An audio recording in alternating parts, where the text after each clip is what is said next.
ny fanavozana hoentitsika voalohany ary anisan'ny voalohany aty Afrika ny zavatra hoentsika rehetrarehetra amin'ny fananterahana fifidianana madio sy mangarahara eto Madagasikara.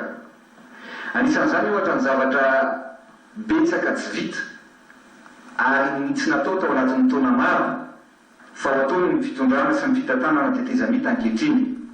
Ohatra amin'izany dia nosingany koa ohatra mikasika ny liste électorale. Hatramin'izay liste électorale io dia tsy afaka nanamarina na nijeran'io na ny olon-tsotra na ireo mpifidy zany na ireo mpifaninana na milatsaka ho vidiana fa dia zay atolotra teo no hoanina ozy izy ny fitenenana na zay atolotra no ekeny. Hoe rehefa reto ny lista atolotra dia betsaka ny olona sady mifidy asy amin'ny fokotany asy, mifidy asy amin'ny fokotany aroa, mifidy ny telo, ny efatra ao anatin'ny ray andro. Ankehitriny zany liste électorale dia tsy maintsy mijery sy manamarina ny anarany ao ny olona mpifidy rehetrarehetra ary afaka jeren'ny mpifaninana rehetrarehetra ny liste électorale misy isaky ny district firaisana na fokotany na ny commune. Afaka mijery ny liste électorale daholo zany ny olona rehetrarehetra. Zay midika fa tsisy intsony koa zany ny ordonnance satria dia fantatsika fa hatramin'izay dia be dia be ny ordonnance. Afaka fahafatsika amin'izay zany fa sarotra ny anoan'le hoe doublon ary afaka miverifie na manamarina ireo mpifaninana na olona tsirairay avy any amin'ny liste électorale zay misy hoe ao ny anarany sa tsy ao ary afaka manamarina zany koa ny candidat rehetra hoe atao amin'ity loatra amin'ity reto marina ny olona mipetraka ato.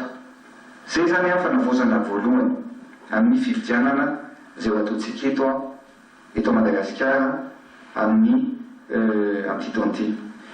Fa eo ihany koa mikasika ny bulletin unique. Ny bulletin unique zany dia ninona tsy natao nandritra ny taona maro teto amintsika. Ny bulletin unique dia apetratsika amin'ity satria ny zavatra mitranga hatramin'izay dia rehefa mpifaninana atahorana ianao dia tsy tonga any amin'ny bureau de vote ny bulletin anao. Ankehitriny zany dia apetratsika ny fanaovana bulletin unique ary ahafahana misorona zavatra be dehibe zany ao amin'ny osika satria hitantsika fa any ambanivohitra lavitra rehetra any eny fa nahita an-drenivohitra ary any amin'ny tanàna misy an'le olona sahirana reny dia matetika ny zavatra mitranga hoe rehefa mitondra ny bulletin n'ireo mpifaninana hafa ianao dia vidiny ny bulletin le mpifaninana hafa reny zany.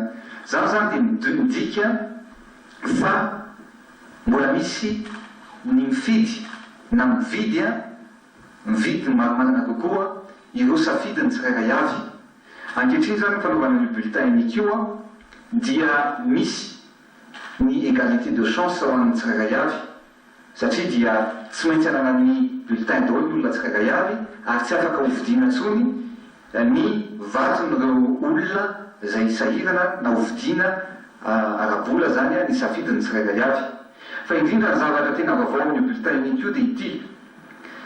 Ao anatin'ny bulletin unique io dia misy numéro ary tsy afaka atao intsony zany manodikodina ny vatin'olona satria rehefa tonga any amin'ny CENI ireo vato dia afaka miverifie na manamarina ny tsirairay avy raha ohatra ka misy olana amin'ny bureau de vote anankiray ohatra dia aka ohatritsika hoe bureau de vote numéro 40 ny bulletin ao dia numéro 1000 ka hatramin'ny 1021. Misy mpifidy anankiray manana numéro 1000.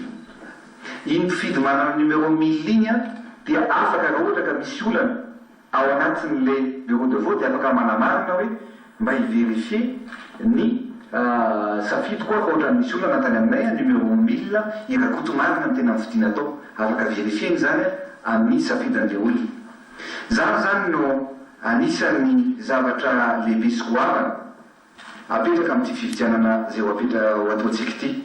Fa indrindra ny fametrahana ny CENI na ny komity mahaleoteny zay misahana national zay misahana ny fifidianana io dia ninona tsy natao mihitsy mahaleotena tanteraka io CENI io fa tsy araka ny resaka alefa iny sy aroa satria dia ny mpikambanao ao anatin'ny seni io zay misy 8 dia mpikambana azo lazaintsika hoe zay manao taratasy an-tsoratra alohan'ny idirany ao anatin'ny hoe mpikambana ao anatin'ny senia fa dia tsy mpikambana mihitsy amin'ny antoko politika na fikambanana politika fa dia tena hoe neutre tanteraka ary maleo tena tanteraka io seni io.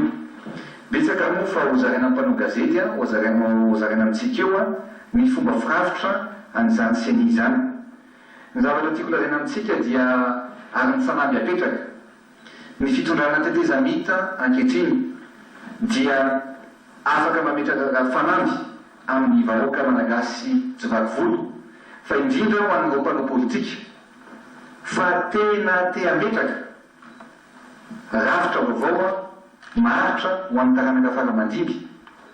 Zany hoe ny zavatra tena irinay dia nametraka fifidianana madio tsisy miosika ntsony eto amin'ity tanindrazantsika malalantsika ity.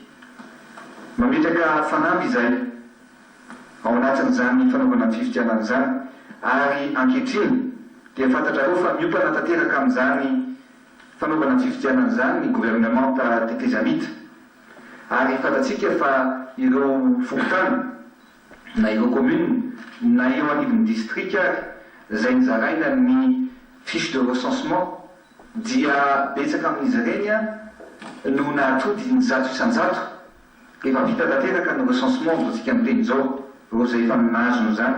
Misy ny fokotany zay hatrany amin'ny 90% no efa namerina ny fiche avokoa. Zany zany midika fa efa vonona ny iatrika ny fividianana ny vahoaka sy ny mponina manerana ny Madagasikara. Tsy any amin'le hoe fiara-mitantana na inona ntsony ny olana mipetraka, satria ny zavatra tokony ho apetraka ankehitriny ary ny zavatra tokony ho tsapatsika dia ny fanaovana an'izay fividianana zay ny tanjona ho apetraka. Ary ihany zany ny fitondrana tetezamita dia vonona ny fampiresaka amin'ny hery velona rehetra, tsy mouvance ntsony eto ny resahana fa ny hery velona rehetra ny mpanao politika rehetra mikasika ny fividianana sy ny jerevana ny fomba anaovana ny fividianana. Ary eto moa dia milaza hoe nametraka izahay hoe amin'ny 20 ny volana mars no anaovana ny fividianana solombavam-bahoaka. Eto dia miantso ny olona hoe ny mpanao politika dia amin'ny alalan'ny fividianana no ahafahana mandrefy sy mahita ny heriny na ny tanjana na ny fatokisany vahoaka apetrany amin'le olona na apetrany amin'ny antoko politika. Ka raha mahatsapa teny ny tsirairay na ny olona na ny antoko ny hery politika ananany dia tokony asa hiatrika an'izany fividianana ho atrehany zany izy. Zay no mahatonga anay hoe misokatra izay amin'ny ady hevitra rehetra misahana sy miopana mikasika ny fividianana. Raha nandefa ny lalàna mifeha ny fividianana zay ho atrehantsika izahay tamin'ireo